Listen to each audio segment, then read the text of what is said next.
Captain Lee Taman stared at the burning world below his ship. 3 billion people had lived on Kepler Prime just 6 months ago.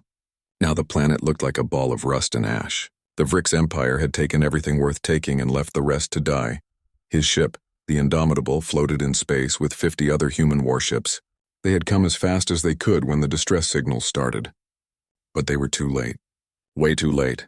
"Sir, we're getting signals from the surface," said his communications officer. "There are still people alive down there."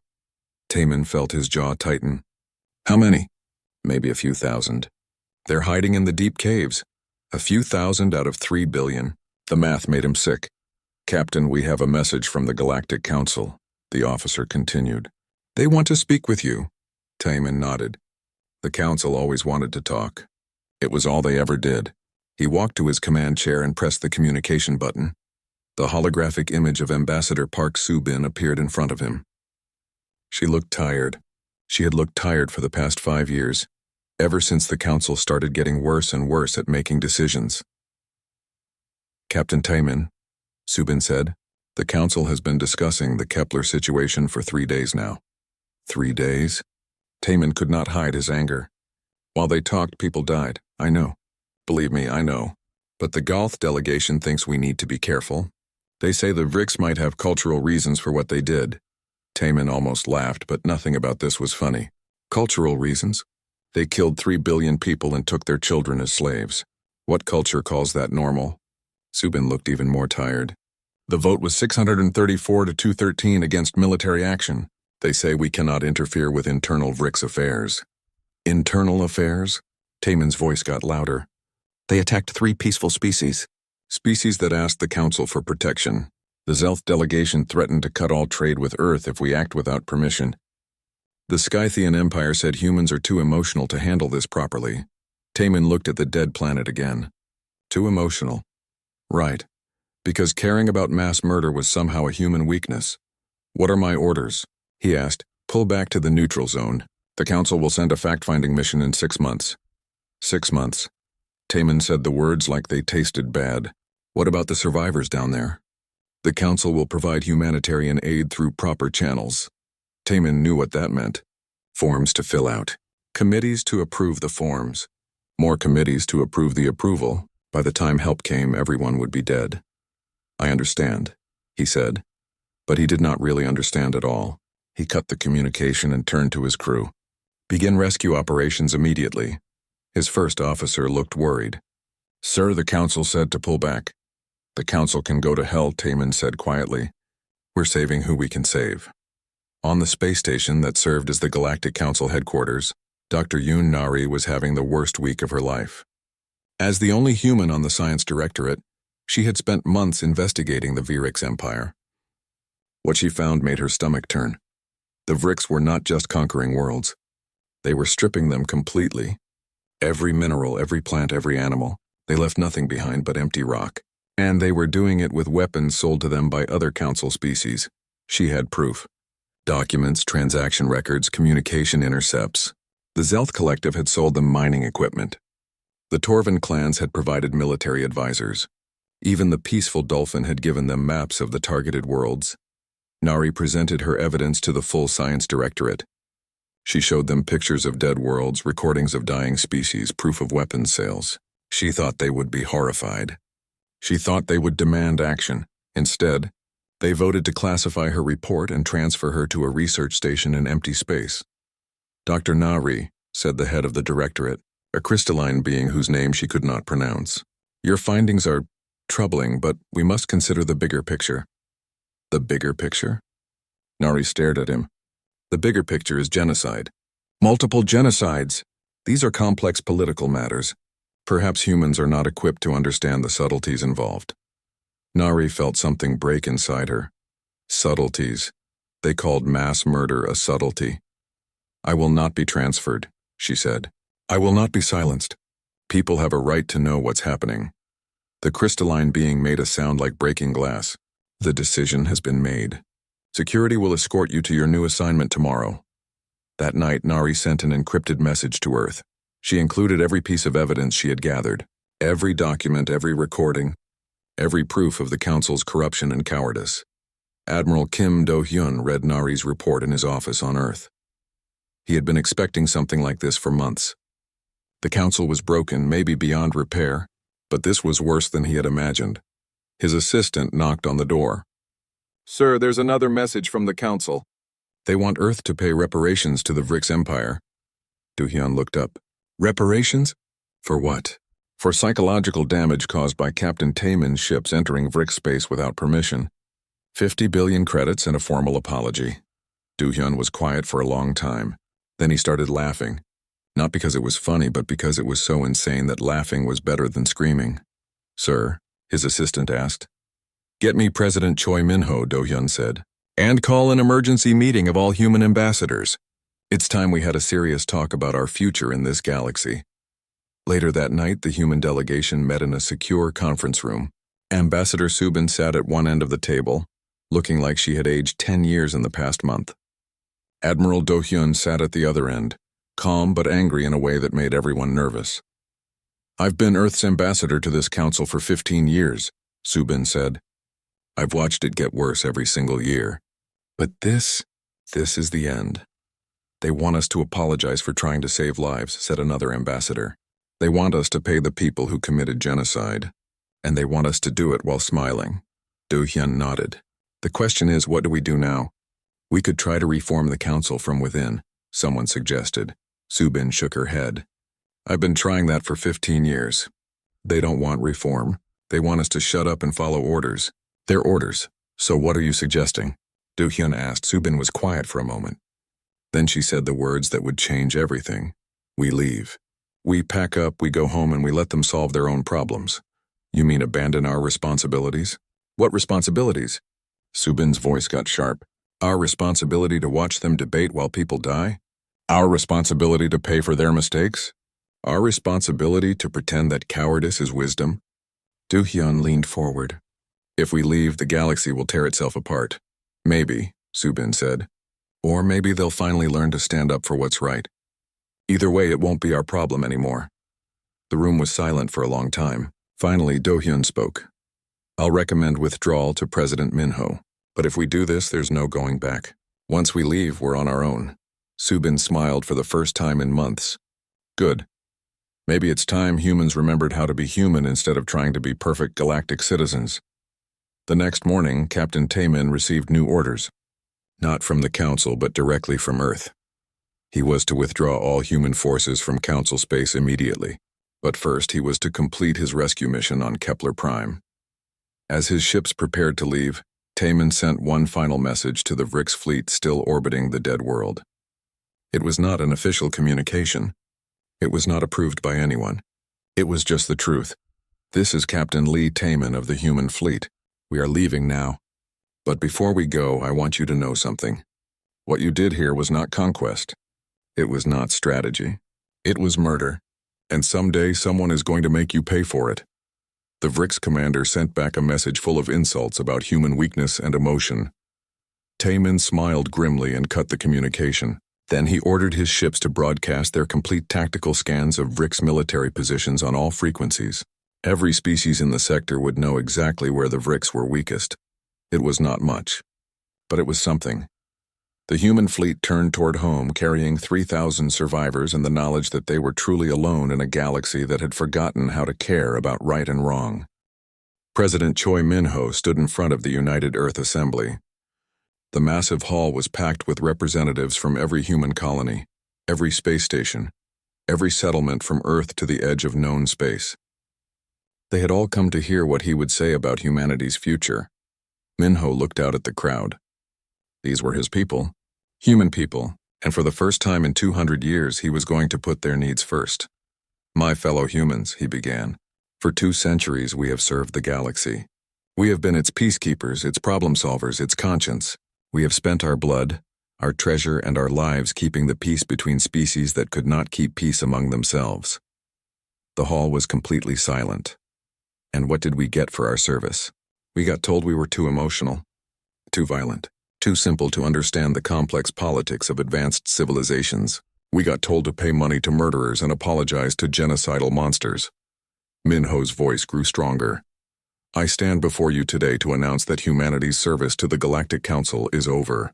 We are coming home. All of us, the hall erupted. Some people cheered. Others looked worried. A few looked scared. Minho waited for quiet, then continued. This will not be easy. We have 12 million citizens living on 200 worlds across Council space. We will bring them all home no matter what it costs. Captain Shin Boram was already working on that problem. She commanded the largest evacuation fleet in human history. 1,500 ships of every size and type. Cargo haulers, passenger liners, military escorts, even converted mining vessels. Anything that could carry people and their belongings. Her first stop was New Sol, a human colony near the edge of Zelth space. The planet had 3 million people, and some of the most advanced manufacturing in human space. It would hurt to lose it. Captain, her communications officer reported, the Zelth are demanding we pay exit fees for all colonists leaving their territory. Boram almost laughed. Exit fees, of course, how much? She asked. 1,000 credits per person, plus taxes on any equipment we take with us. 3 billion credits just to leave, plus more billions for the machinery and computers that made the colony valuable. Counteroffer, Boram said. 0 credits and we don't broadcast what we know about their weapon sales to the Vrix. The Zelth response came back quickly. Exit fees waived. Have a pleasant journey. Not every evacuation went so smoothly. On Harmony Station, a joint human-alien research facility, the other species tried to claim ownership of all human research data. Dr. Nari, who had been quietly moved there after her reassignment, helped coordinate the escape. They want our medical research, she told Boram over the communication link. 20 years of work on genetic diseases that affect 17 different species. Are you taking it with you? Boram asked. Nari smiled coldly. I'm taking the parts that might help people someday. The parts that might be used to make weapons? Those files seem to have been corrupted. Corrupted? Computer viruses are terrible things. Very hard to predict. Some colonies faced direct threats. The Scythian Empire, which had always resented human success, began security inspections of human settlements in their territory. The inspections looked a lot like raids, but humans were not defenseless. General Song Hanul had been preparing for something like this for years. Her special operations teams had been quietly placed throughout human space, ready to protect evacuating civilians. When Scythian raiders attacked the evacuation ships leaving New Busan, they found human fighters waiting for them. The battle lasted 6 hours. When it was over, the Scythian fleet was destroyed and the evacuation continued without further problems.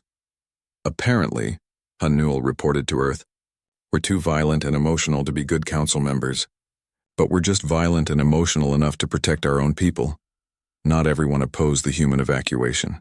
The Torvan, a species known for their warrior culture and sense of honor, sent ships to help. Their leader, War Master Kethval, met with Boram personally. Your species has spine, he told her in his rough voice. The council grows fat and weak. They debate while children die. Perhaps when they see the price of weakness, they will remember what strength means. The Torvan escort ships helped protect human convoys through some of the most dangerous parts of space. When Boram asked why they were helping, Kethval gave a simple answer. Honor recognizes honor. Back on Earth, engineer Lim Jae-sung was working 18-hour days preparing for humanity's new future. The evacuation meant losing most of their advanced manufacturing, their research stations, and their trade networks. They would need new technology fast. Show me what you have, Admiral Do-hyun said during his daily briefing. Jae-sung activated a holographic display. A sleek warship appeared, larger and more advanced than anything in the current human fleet. Project Aegis, Jae-sung explained. We've been limited by council regulations for decades. No weapons above certain power levels. No shields above certain strengths. No engines above certain speeds. Well, we're not council members anymore. Do-hyun studied the design. How much better than our current ships? About 3 times faster, 5 times more powerful, and 10 times better defended. And that's just the first generation. How many can we build? If we convert all our civilian shipyards, maybe 1,000 in the first year? Do-hyun nodded. If humanity was going to be alone in a hostile galaxy, they would need every advantage they could get. The evacuation took 8 months. 8 months of constant danger, political pressure, and economic warfare from species that had once called humans their allies. But Bahram's fleet brought them all home. 12 million people plus their most valuable equipment and technology. The cost was enormous. Humanity lost 40% of its territory, 60% of its industrial capacity, and trillions of credits in abandoned infrastructure. Entire colonies were left empty, their buildings and farms abandoned to whoever wanted to claim them. But every human came home alive. That was what mattered. Dr. Nari was among the last to leave Council space. She had spent her final months gathering intelligence on what was happening in the galaxy. Her reports made for grim reading. The Council is already fracturing, she told the emergency session of Earth's leadership. Without human mediators, they can't agree on anything. The Zelth and Scythian are forming an alliance against the Dolphin and Galth. The Vrix are expanding into former human patrol zones. Pirate attacks have increased 400%. How long before open warfare? President Minho asked. 6 months, Nari said without hesitation. Maybe less. They kept the peace because humans enforced it. Without us, they're just a bunch of different species with different interests and old grudges. General Hanul had been preparing for that possibility. Her sanctuary protocols were almost complete. Hidden supply caches, emergency shelters, and communication networks scattered throughout human space. If the galaxy burns, she explained, we need to be ready to defend ourselves. No more relying on council law or alien goodwill. From now on, humanity stands alone. The final evacuation ship arrived at Earth on a cold December morning. Captain Bahram personally escorted the last group of colonists off the ship. They were from the furthest human settlement, a small research station that had been studying star formation in a distant nebula. Welcome home, Minho told them at the arrival ceremony. You are the last free humans in the galaxy. That night, Ambassador Subin sent one final message to the Galactic Council. It was broadcast on all frequencies in all major galactic languages to ensure everyone could understand it.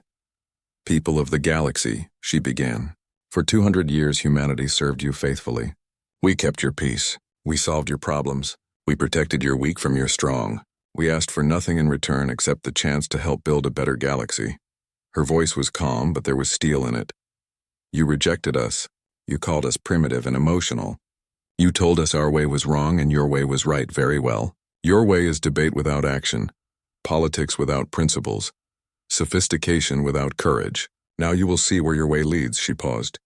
You called us warmongers when we fought to protect the innocent. You called us naive when we tried to save your victims. Now you will learn what the universe looks like when humans are not standing between you and the darkness. The message ended with a simple statement. We came to the stars believing we would find wisdom among our elders. Instead, we found cowards who mistake indifference for sophistication.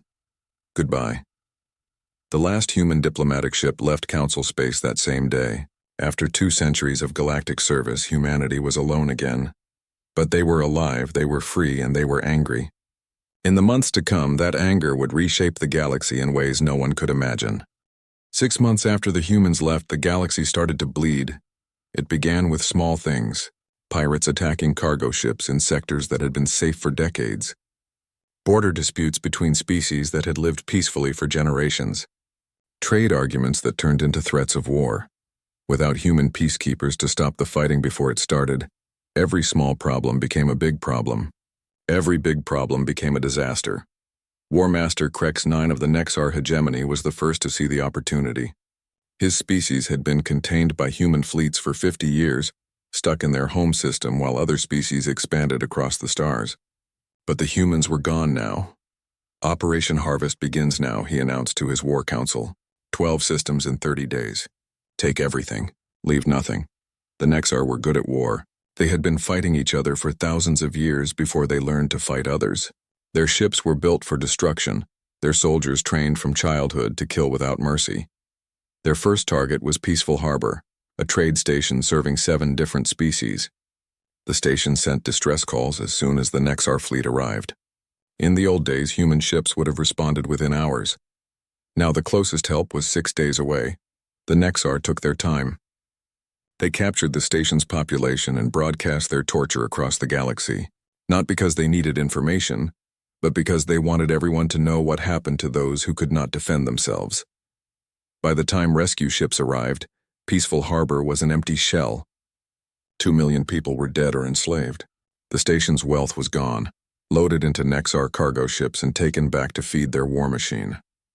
Captain Oh Sung-woo watched it all from his hidden observation post. His ship was one of 12 new stealth vessels built during humanity's isolation. They could not be seen, could not be detected, could not be caught. Their job was simple: watch and report. "This is Ghost 1, he transmitted to Earth on quantum communication channels that no alien technology could intercept. Peaceful Harbor is gone. Total civilian casualties estimated at 2 million. Nexar fleet moving toward the Corvin system." On Earth, President Minho read the reports with a sick feeling in his stomach. The Nexar were not the only ones taking advantage. The Vrix Empire had expanded into 3 more systems, completing their genocide of the remaining survivors from Kepler Prime. The cybernetic hive mind had begun recruiting smaller species, offering protection in exchange for assimilation. But the worst part was the Galactic Council's response to all this chaos. They formed committees. Committee for the Investigation of Increased Piracy. Committee for the Study of Border Tensions. Committee for the Analysis of Trade Disruptions. Committee for the Committee on Committees. They held meetings. They wrote reports. They passed resolutions condemning violence in the strongest possible terms. They did everything except actually stop the violence. Dr. Bei Ye-jin monitored their communications from her quantum listening post. What she heard made her angry and sad at the same time. The Dolphin representative wants to know if the Nexar attacks might be caused by social inequality, she reported to Earth.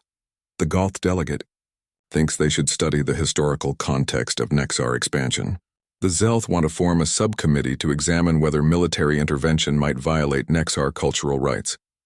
What about the 2 million dead people? Admiral Do-hyun asked. The Scythian ambassador said that regrettable casualties are an unfortunate but inevitable part of political evolution. Do-hyun was quiet for a long time. Then he said something that would be remembered forever. They are not worthy of the peace we gave them. The Nexar war machine rolled on. Corvin Free fell in 3 days. Its crystal cities, famous throughout the galaxy for their beauty, were reduced to rubble and slag. The peaceful Corvin people, who had never fought a war in their recorded history, were slaughtered by the millions. The survivors were loaded into slave ships and taken to work in Nexar mines. Those too old or too young to work were simply killed. The Nexar did not waste resources on useless mouths. Captain Sung-woo transmitted video of the massacre to Earth. The images were clear and terrible.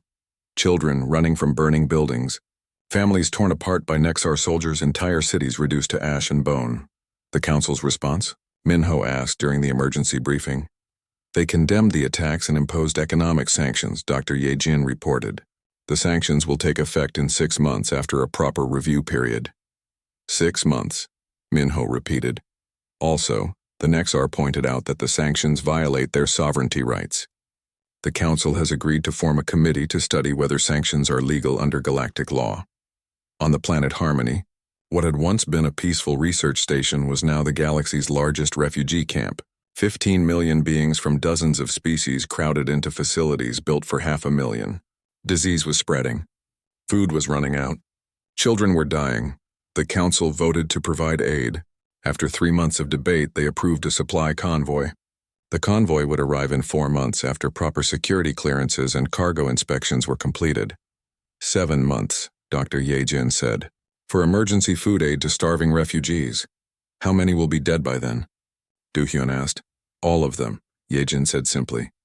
The breaking point came when the Nexar attacked Harmony Station itself. It was a medical facility treating refugees from 30 different species. It had no weapons, no defenses, no military value at all. It was clearly marked with medical symbols recognized throughout the galaxy. Krex-9 ordered the attack anyway, not because he needed to destroy the station, but because he wanted to send a message. Nothing was safe anymore. Nothing was sacred. The attack lasted 6 hours. When it was over, 2 million patients and medical staff were dead. The station's medical supplies worth billions of credits were scattered in space. The life support systems were destroyed, leaving any survivors to die slowly of suffocation and cold. Captain Sung-woo recorded everything. The systematic destruction of medical bays, the murder of doctors and nurses, the execution of patients too sick to move, the Nexar soldiers laughing as they killed children. They are monsters. His communications officer whispered. No, Xiang Wu said quietly. Monsters kill because they cannot help themselves. These things kill because they choose to. The galaxy's reaction was swift and decisive. They scheduled another committee meeting. The Committee for the Investigation of Medical Facility Attacks convened 6 weeks later. They heard testimony from survivors. They reviewed evidence. They expressed their deep concern and profound sadness. Then they voted to send a strong letter of complaint to the Nexar hegemony. The Nexar response was equally swift. They sent back a video of prisoners from Harmony, Station being fed alive to their war beasts. Perhaps, the Scythian representative suggested, we should try to understand the Nexar perspective. They may have legitimate grievances that drive them to these extreme actions. That night, 17 more species submitted applications to leave the Galactic Council. They had seen enough. Without human protection, Council membership was just a target painted on their backs. But the real crisis was just beginning. The hive mind, a collective consciousness of cybernetic beings, had been quietly expanding during the chaos. While everyone watched the Nexar rampage, the hive mind had been recruiting smaller species. Recruitment was simple: join us willingly and retain some individuality, or be forcibly assimilated and lose everything. Most species chose to join willingly. They had seen what happened to those who could not protect themselves. Collective Node 7, the hive mind's primary diplomatic interface, addressed the council with an offer that sounded reasonable on the surface. We offer protection and prosperity, it said in its flat, emotionless voice. Join us and you will never know fear, hunger, or loneliness again. Your consciousness will become part of something greater than the sum of its parts. And if we refuse? The dolphin representative asked. Then you will join us anyway, but with less dignity. 3 minor species accepted immediately. Within days, their populations were disappearing into assimilation centers. They did not die exactly. Their bodies lived on, but their minds became part of the hive mind's collective consciousness. The council debated the morality of forced assimilation for weeks. Half the members thought it was genocide. The other half thought it was just an alternative form of society. They could not agree on whether to condemn it, ignore it, or study it further. While they debated, the hive mind consumed 2 more species. On Earth, the emergency session ran for 12 hours straight. Military leaders wanted to intervene immediately. Civilian leaders worried about the cost. Everyone agreed that the galaxy was dying, but no one could agree on what to do about it. 30 billion people are dead, Dr. Yejin reported. 16 species are facing complete extinction. 47 worlds have been rendered uninhabitable, and it's getting worse every day. The council's response? President Minho asked, though he already knew the answer. They have formed a new committee to study the crisis, the Committee for the Comprehensive Analysis of Galactic Instability. They expect to have preliminary findings in 2 years. 2 years, Minho said. The committee chair pointed out that complex problems require careful study. He said that hasty action might make things worse. President Choi Min-ho stood before the United Earth Assembly for the second time in 2 years. The hall was packed again, but this time the mood was different. Angry, determined, ready for war. 1 year ago, he began, I told you we were coming home. I told you we would let the galaxy solve its own problems. I believed that without human interference, the other species would find their own way to peace. He paused, looking out at the faces of humanity's leaders. I was wrong. Dead wrong. In 1 year, 30 billion people have died. 16 species face complete extinction. 47 worlds are dead rocks. The galaxy is not finding its way to peace. It is drowning in blood. The hall was silent except for the sound of people breathing. Today I announce Operation Deliverance. We are going back, not as diplomats, not as peacekeepers, not as council members trying to work within their broken system. We are going back as liberators. The cheer that went up shook the building. It had been building in every human heart for months as they watched the galaxy tear itself apart. Now it had a voice. Fleet Admiral Park Jin-wook was ready. He had been preparing for this moment since the day the last evacuation ship came home. The Liberation Fleet was the largest military force humanity had ever assembled. 2,000 ships incorporating every advance made during their year of isolation. The new ships were bigger, faster, and more powerful than anything in the galaxy. They used technology that the Council had banned for security reasons. Weapons that could crack planets, shields that could stop small stars, engines that could cross the galaxy in days instead of months. Remember, Jin Wook told his fleet commanders during the final briefing, we are not conquerors. We are liberators. We destroy military targets and save civilians. We free slaves and protect refugees. We bring justice, not vengeance. What about Council forces that try to stop us? Asked Captain Nam Ki-moon, commander of the experimental ship Retribution. The Council has had a year to stop the massacres, Jin Wook replied. They chose committees over action. They chose politics over principles. If they stand in our way now, they are part of the problem.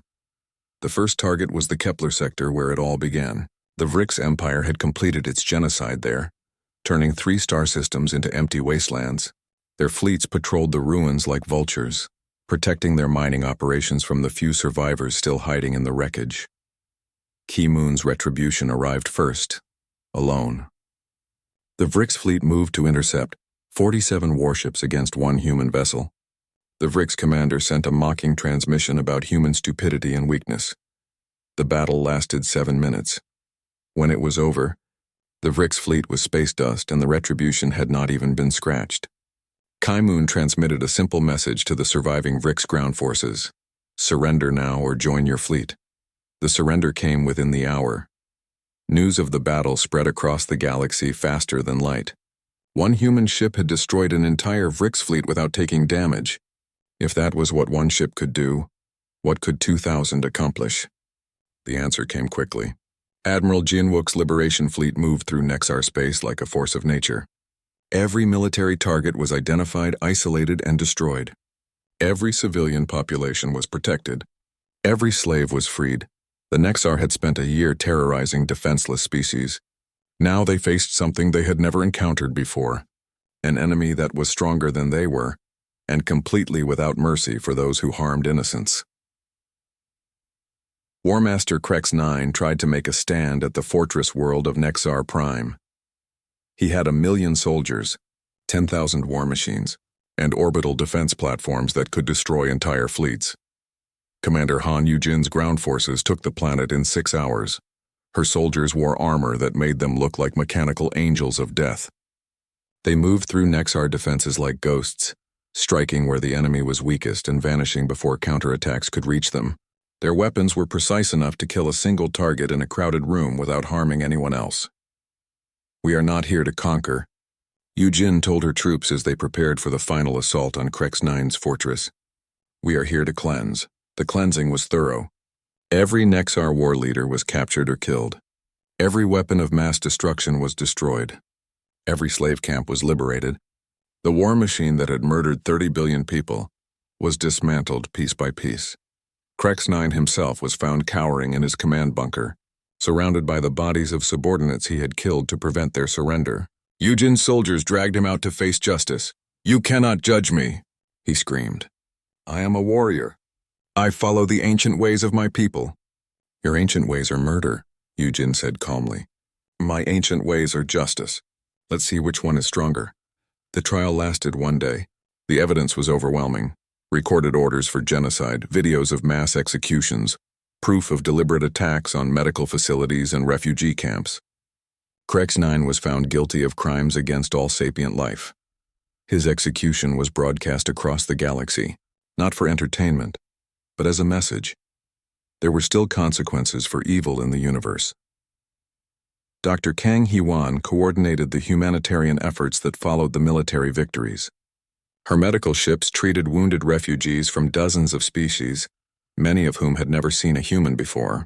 They expected conquerors and found healers. Why do you help us? Asked a young Corvin whose family had been killed in the Nexar attacks. We are not your people. Hee-wan smiled and continued treating his infected wound. You are people. That is enough. The Liberation Fleet's medical corps treated over 10 million patients in their first month of operations. They rebuilt hospitals that had been destroyed, restored water systems that had been poisoned, and delivered food to populations that had been starving for months. The most shocking thing to the galaxy was what humans did with the territory they conquered. They gave it back. Species that had lost their homeworlds decades ago suddenly found human ships arriving with offers of protection and support for resettlement. Entire populations that had been scattered as refugees were reunited with their ancestral lands.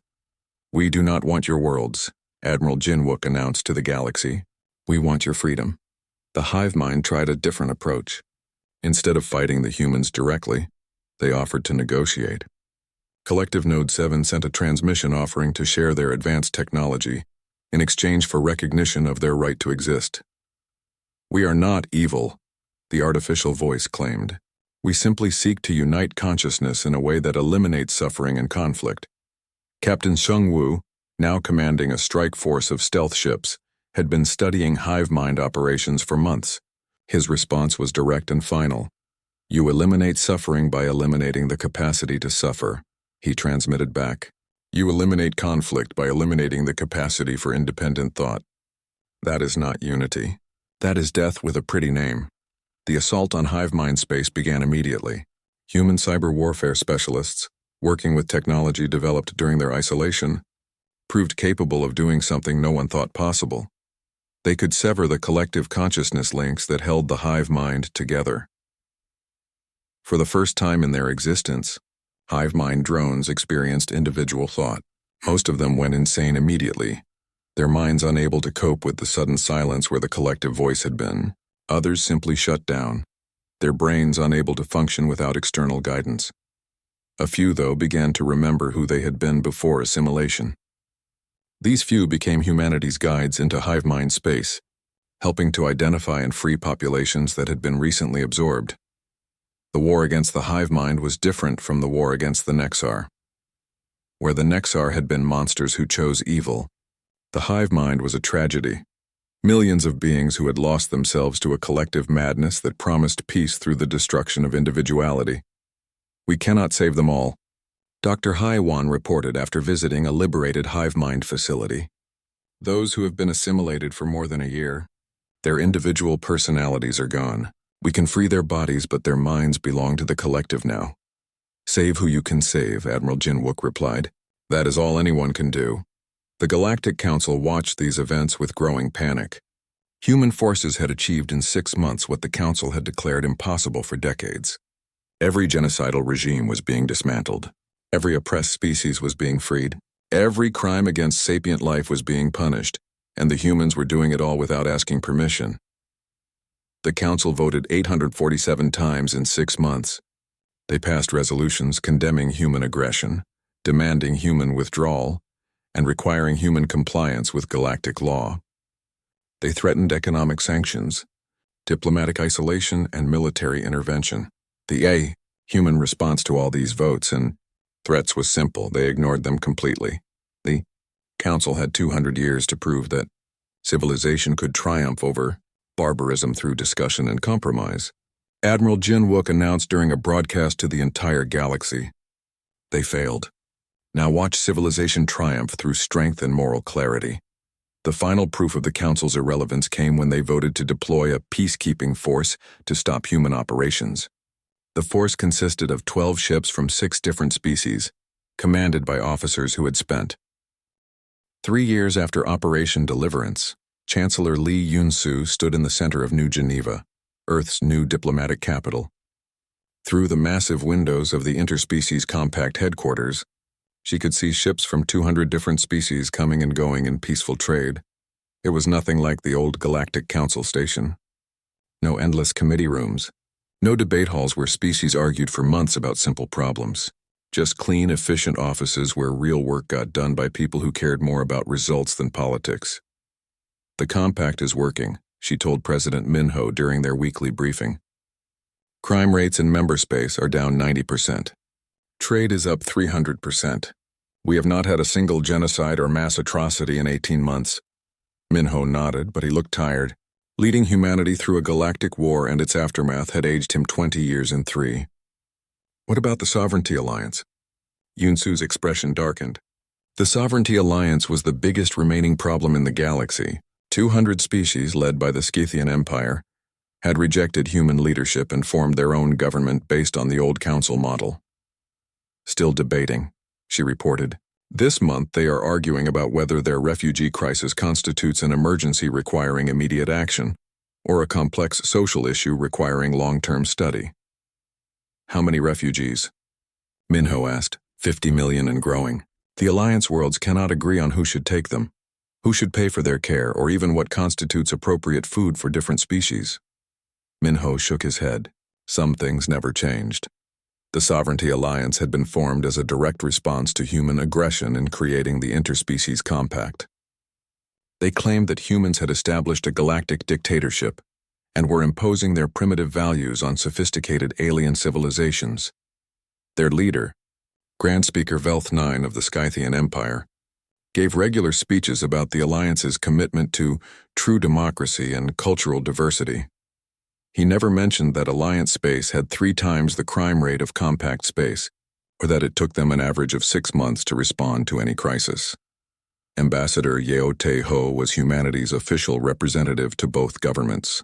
He spent half his time helping the Compact solve problems quickly and efficiently, and the other half watching the Alliance debate whether problems actually existed. The irony, he told Unsu during one of his reports, is that they keep asking us for help. Not officially, of course, but when their systems are hit by natural disasters or economic crashes, they quietly request emergency aid from Compact worlds. And we provide it, every time, because that is who we are. The real test of the new galactic order came when Director Moon Dong-hyun's Interspecies Justice Council began investigating war crimes from the Chaos period. The evidence was overwhelming and horrible. Detailed records of genocides, mass executions, systematic torture programs, and deliberate attacks on civilian targets. The trials were broadcast throughout the galaxy.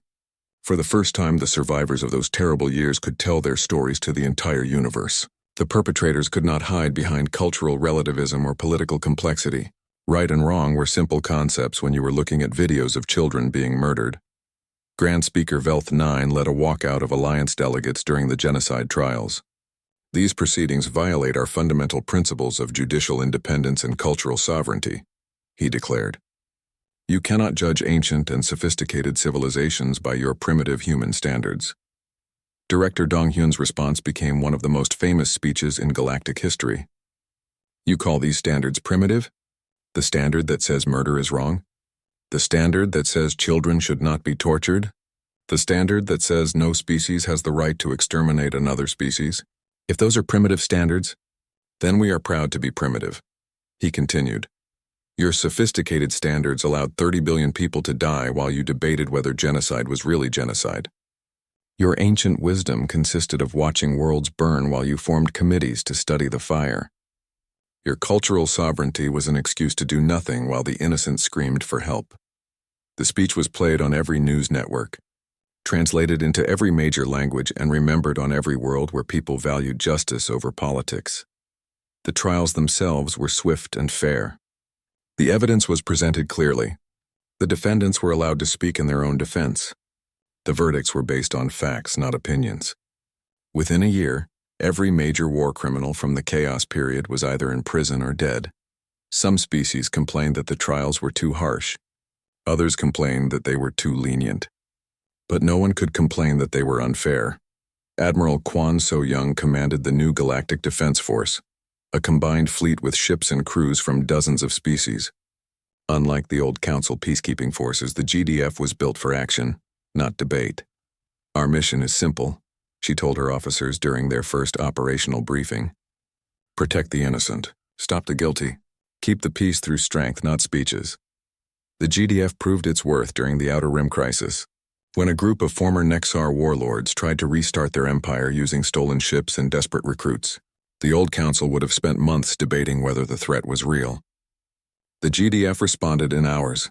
The battle was over before most of the galaxy even knew it had started. The warlords were captured, their ships were destroyed, and the populations they had threatened were safe. No civilians were harmed. No property was unnecessarily destroyed. Justice was swift, precise, and final. This is how peacekeeping should work, So-young reported to the Compact leadership. You identify the threat, you eliminate the threat, you protect the innocent. Simple. Not everyone appreciated the new simplicity. The Sovereignty Alliance condemned the GDF action as reckless military adventurism and demanded a full investigation. They formed 3 committees to study whether the response had been proportional, legal, and culturally sensitive.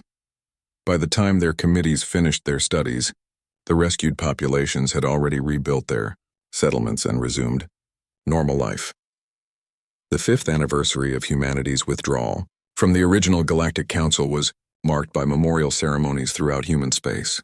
President Minho, now elderly but still sharp, delivered the main address at the memorial for the 30 billion. 5 years ago, he said to the massive crowd gathered in Unity Plaza, we walked away from a broken system that valued process over people, politics over principles, sophistication over simple decency. We told them they would have to solve their own problems. The crowd was silent, remembering the darkness that had followed. They could not solve their problems. Instead, they created new ones, bigger ones, deadlier ones. 30 billion people died because the galaxy's leaders were too civilized to dirty their hands with actual leadership. Minho's voice grew stronger despite his age. We did not return as conquerors. We returned as teachers. We showed the galaxy what civilization actually looks like.